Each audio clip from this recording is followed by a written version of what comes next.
Today is April 6th, 2019. My name is Lori Christian. I am a student in the Associates of Art program with the College of America at Southern New Hampshire University.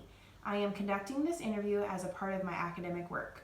This recorded interview will be submitted to the College for America so that my work as an interviewer can be evaluated.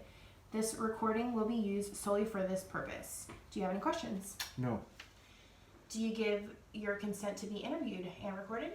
I do. I, Hollis Haggard, give my informed consent to participate in this interview to be recorded and used as a part of the student's academic evaluation. That's fine. So you just need to describe, what worked about your interactions with like a healthcare provider, and what proved to be challenging, and what would you do differently the next Okay. time? Well, before I start giving you the information again, I would like to thank you for letting me conduct this interview with you. And back in 2007, my ankles started to swell. I think they call that edema, and I'd never experienced that previously, and it was really kind of scary because when you can't see your ankles, it's like, oh, what's wrong? So I went to my family doctor, and we sat down, and he looked at him and he said, He said, that doesn't look good. And I said, well, that's the reason I came down to see you. And he says, well, generally or almost always, it's either a problem with your heart or your lungs. Mm-hmm. But the only way to really know for sure is to have a couple tests. And one of the main tests that you have to have is, I believe it was called an angiogram. Mm-hmm. And if you don't know what that is, that's when they take you up and you lay down on your back, and they insert, I don't know what they called it, but it felt like a rod or something into the femur artery, and it goes up and travels into the heart. They can then look and they can tell you the condition of your heart. Mm-hmm. And at that time, based on what they found, Mm-hmm. they decided that it was probably a heart problem and not a lung problem. Mm-hmm. Although they are, they're like jointly together, but they thought the heart was the culprit in this case. Right. So he had me go see a cardiologist, and me and my wife went to see the cardiologist, and gave me an EKG test. And then he also said, I need to run a couple more tests just to confirm that what we think we got going on here. Right. And after being evaluated, he confirmed that yes, I do have a bad heart. He said you got to have one additional test, which is called an echocardiogram. Mm-hmm. So I went and had this test done. It's not abrasive at all. It's just basic. There was no pain, you just lay there and they perform it. So then the lab tech that does that gets all the information together and then gives it back to the cardiologist. So then I went and seen my cardiologist, and he confirmed what he thought the problem was anyway, and I have a low ejection fraction, which basically means your heart is supposed to pump out anywhere from 50 to 70% every time that your heart beats. Mm-hmm. That's the normal range. Right. I was only pumping out about 23%, which is very low, Right. especially at my age. At the time, I believe I was 59, 60 years old. Mm-hmm. So he says, don't worry too much. He says, there's some good medications out here now. He says, you were probably born at the right time, because if you'd have had this problem probably 20 years ago, you probably wouldn't make it. Oh, goodness. Now, to help out my situation, he also recommended that I have an ICD, which is it's a cardiac defibrillator implanted. Mm-hmm. And what this will do, it's also a pacemaker, so it would regulate my heart, and if my heart would start to go into bad arrhythmia, Mm-hmm. it would give me a mild shock.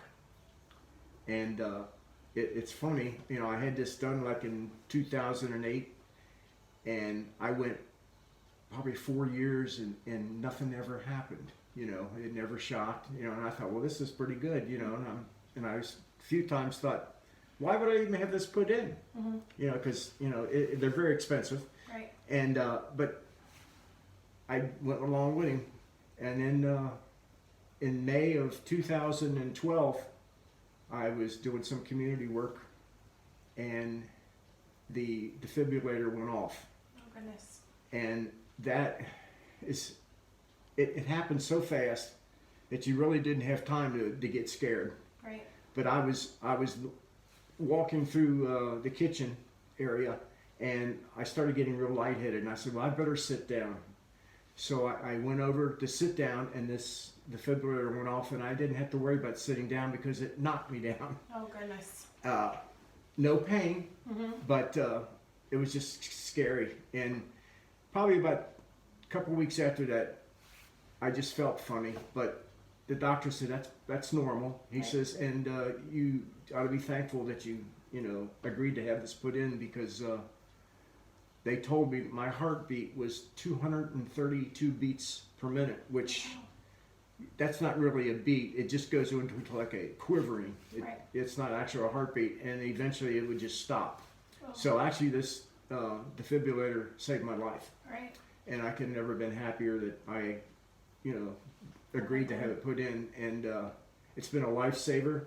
I'm also now on probably 3 or 4 different medications for my heart. And another problem is I have type 2 diabetes, which, if you're not aware of it, is not good on your heart. Right. And most people with diabetes usually have a heart attack or some kind of heart-related problems. This is 2019. I'm still here. I'm happy, and I would do it again. Wow. Well, let me just ask you some questions. Were you aware that you were always feeling this way? No, I felt normal, up until the time I started getting the swelling in the ankles, and And I mean, did you always feel this way? Did you, after? well, you learn. It's like anything else. Time heals all wounds, Mm-hmm.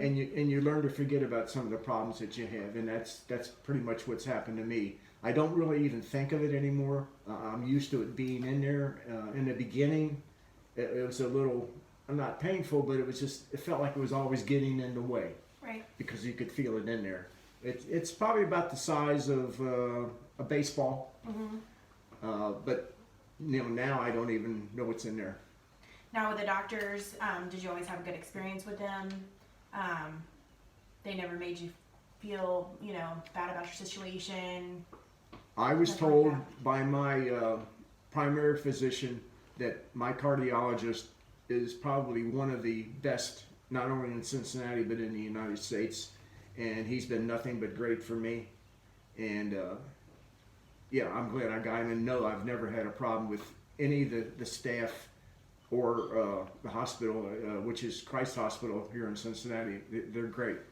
I What recommend makes them. you What makes you think that they referred you to them just because they're the best? Yeah, I'd say yes. My, you got to trust your family physician, and he said this is where you want to go. This is the doctor you want to get. Right. And so I took his, since he is my doctor for other things, I took his advice, and I don't not say I demanded it, but I said, all right, it's Christ Hospital, and it's got to be the doctor that we, he That's was great. talking about. So That's great. Well, thank you. I appreciate the feedback. And okay, thank you well, very much. I want to thank you for allowing me to talk about this, because it's been part of my life, and I'm glad I had it done. I know I keep repeating that, but I'm a lucky Saved your man. life, right? I'm a lucky man. Right. Thank you, and nice being with you. Thank you. All right.